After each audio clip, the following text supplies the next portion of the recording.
let me just say something that I had to check with somebody. It can't be true. Yesterday was the 3-month anniversary of Charlie's assassination. And here's why I had to check. It's only been 3 months. It feels like it was a year ago almost, doesn't it? Is it just me? So much has happened. So much has changed. And I have to tell you, I pray for the tpusa staff, and I think about them every day because of the evil that they have been facing. It's just absolute evil. And I want to talk to Erika. I mean, she addressed that yesterday. We don't need to go into all of that because I really want to focus on Charlie's last message. Welcome, Erika. Good morning. Sorry. No, it's all right. Emotional. Good morning. It is, 3 months. And you know what you said yesterday, and we don't have to get into this. I don't want to spend a lot of time on it, but it's evil what is happening. My wife and I honestly have thought about my wife so much because God forbid something ever happens to me. I don't know how you handle this, Eric. I don't know how to be dragged into, you were involved in the death and all this crazy, evil stuff. No, it's sick. God bless you. It's sick. God bless you. It is. My family means everything to me. Turning Point USA has always been in our life and has always been so good to Charlie, and Charlie was good to his team. Everyone loved Charlie. Yeah. I get that. Everyone wants an answer to this evil. And sometimes the answer is very clear. Yeah. The truth is very clear. Are you worried? Well, one question, and then we'll go into what the real answer is. Are you concerned about his assassin is in court today? Are you concerned about being able to have a jury that's not been tainted? No, it's a real thing, Glenn, and you get this. A lot of people don't, and I think that we need to do a better job of educating our citizens about our court systems. A lot of people don't know how an actual trial plays out. I am very curious about how the United Healthcare case plays out. We are living in a day and age where social media can absolutely impact. I feel it can. The reason I say that is because I don't want a tainted jury pool. I want justice for my husband. Anytime we have leads, anytime we hear anything, we send it to the authorities. We're not messing around. None of us are involved in my husband's murder. None of us. Turning Point USA, myself, any of these other crazy accusations, none of us. And so I want our team who's on this case to do what we hired them to do and take care of this. And the unfortunate part is that everyone's acting as if the case and the trial is going to be tomorrow. It's not. Glenn, you know this. The case is not going to be, in full transparency, we're looking at end of 26, beginning of 27 probably. This is not something that is going to be happening tomorrow. Say that again? Well, it's. How do you get a jury with that much time and what's happening? And quite honestly, I don't need you to comment on this, but I think mental illness is involved in some of this stuff that is online. Yeah, I think it's really. And Glenn, honestly, I'll be honest. I feel bad. I am not going to waste my illness. time. I'm not going to waste my time in combating people, going toe to toe, calling people names. That's just not me. That's not how Charlie operated. There's no reason for me to go down a dark place like that. I'm so tired of the fracture. What drives me nuts is that Charlie, he has worked and provided and has blessed us with so much, like literally his book. He has blessed us with so much wisdom, so much. He's just such a good thought leader. He blessed us with laser focus on the mission, on saving this country. But instead, we're so focused on who did what. Like, yes, we will figure all that out. Yes, this is a murder case. He did not die in a car crash. Yes, that will be handled. But my husband's legacy is not about his murder. My husband's legacy is what he left behind. And it's I just did an hour. I threw out all the stuff that I was going to talk about, all of the problems in the country, all of the debt and the Venezuela and China and all of this stuff. And I went in a different direction, just about the meaning of life, because we're losing touch with life has meaning and value. And the same thing, I think, here, we could talk about a million things, and I know this, he writes about the Sabbath and honoring the Sabbath. And I have to tell you, if I didn't honor the Sabbath, I would have been dead a long time ago. When I was at the apex of work, I used to have two staffs, one in the day and one at night. Charlie was the same way. You just, there's not enough hours in the day to do everything. And if I didn't shut down and just concentrate on God and my family for one day, total shutdown, I wouldn't have made it. And that's what Charlie talks about in this book. And I know you've talked to people, you've broadened this so you can get people who are not religious. But can you talk to people who are religious? Because I know a lot of people that are religious that do not honor the Sabbath. Why is it so important? Right. Yes. And so it's interesting because we live in a day and age where people are trying to separate the Old Testament from the New Testament. You cannot pick and choose portions of the Bible. The New Testament is fulfilled, like everything is being fulfilled. You can't separate any of that. The one thing Charlie would say is that it is one of the only commandments where if you don't participate in it, you are the one who is missing out on the blessing, not God. True. And for Charlie, just like you know how it is.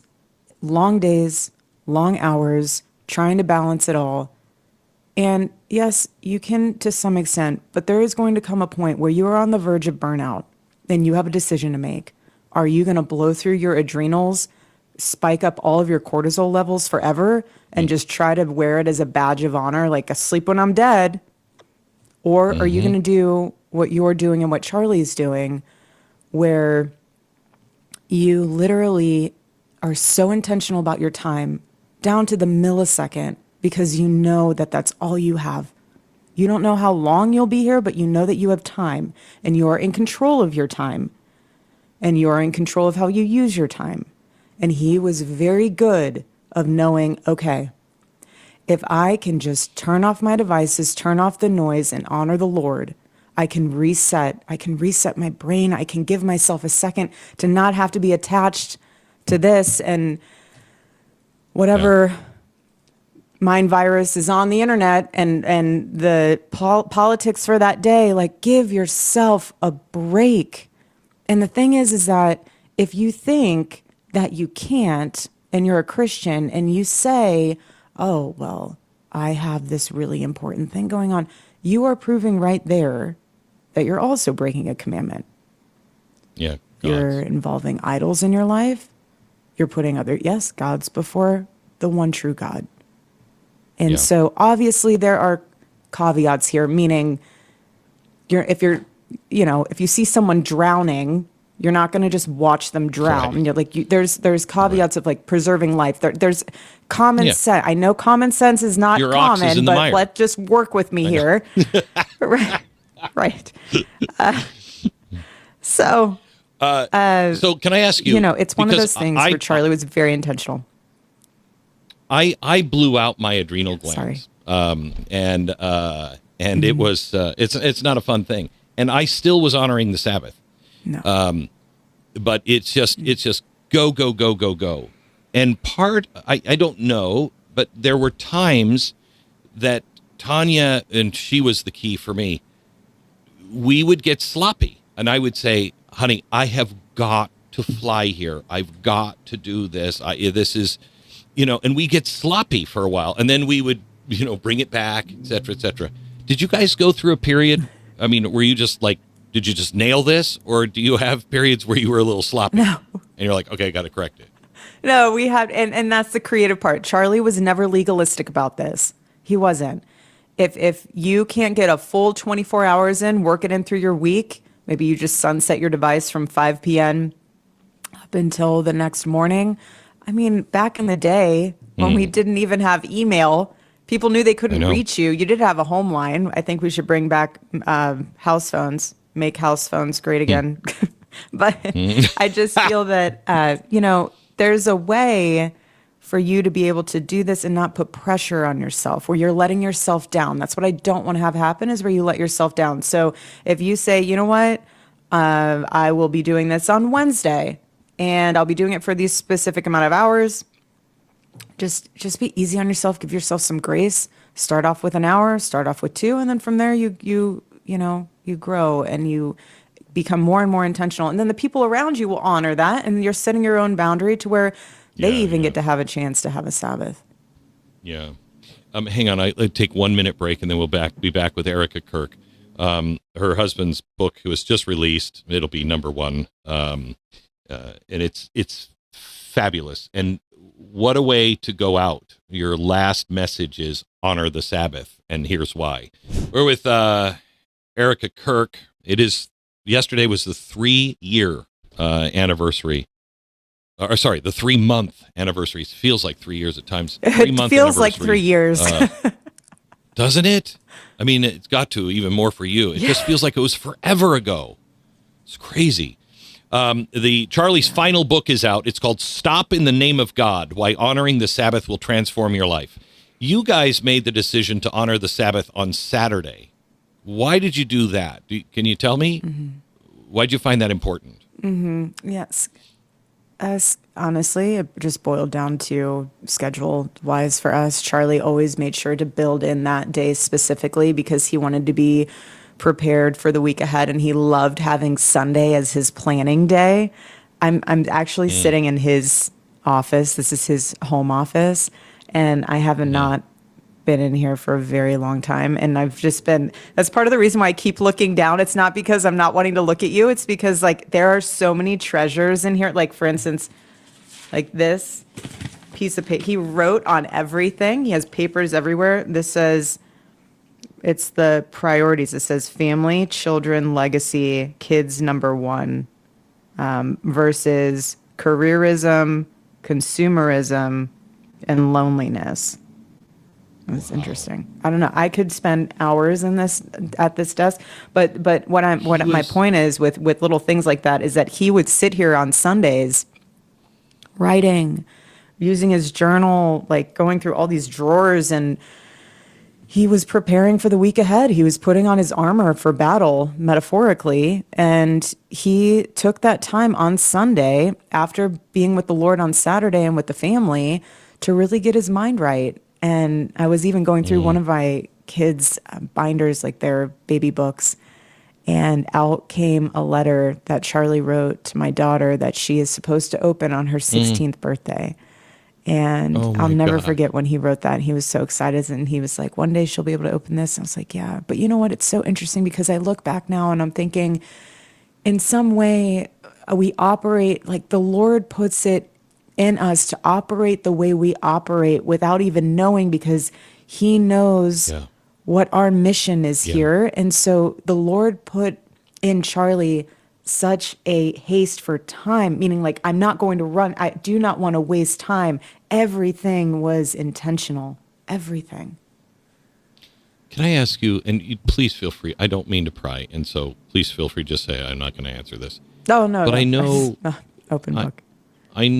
I know the tour, that was the first stop of the tour, and I know you two had met with your priest the night before, and Do you think Charlie knew to some degree and had made the conscious choice that I may be taken out early? Not saying he knew that day, but that he had any inkling that this might come his way and that he intentionally chose to move forward with faith in God?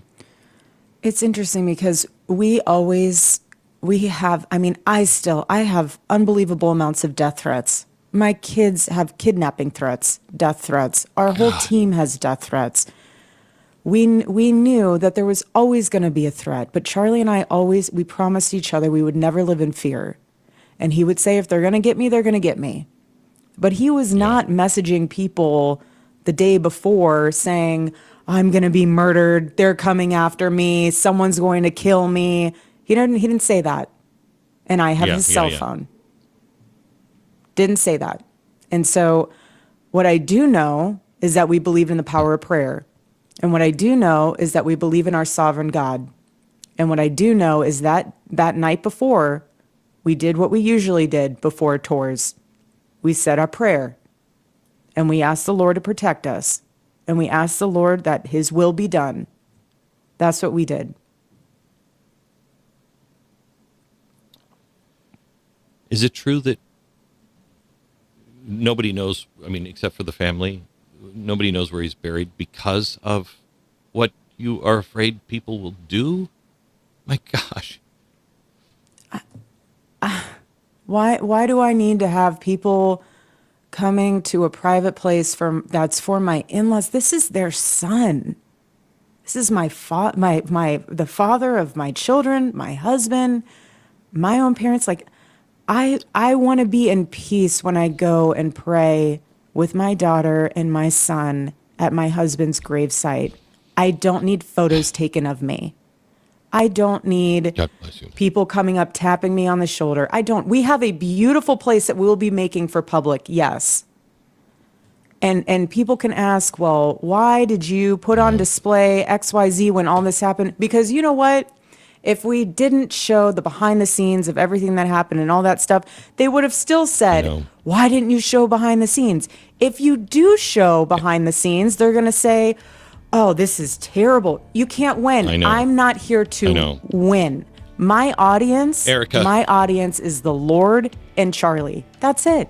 That's my audience. I love you. You have my support. I was there with you at the fundraiser on Saturday, and we just love you and appreciate you. Thank you for thinking for yourself and being part of a movement, because that's really what all of this is. If you want the full story, you want to go deeper, go to blazetv.com/Glenn. Go there right now, sign up, no interruptions, just the truth, uncensored and unfiltered. Don't just watch, take a stand. And I'll see you over there in a minute.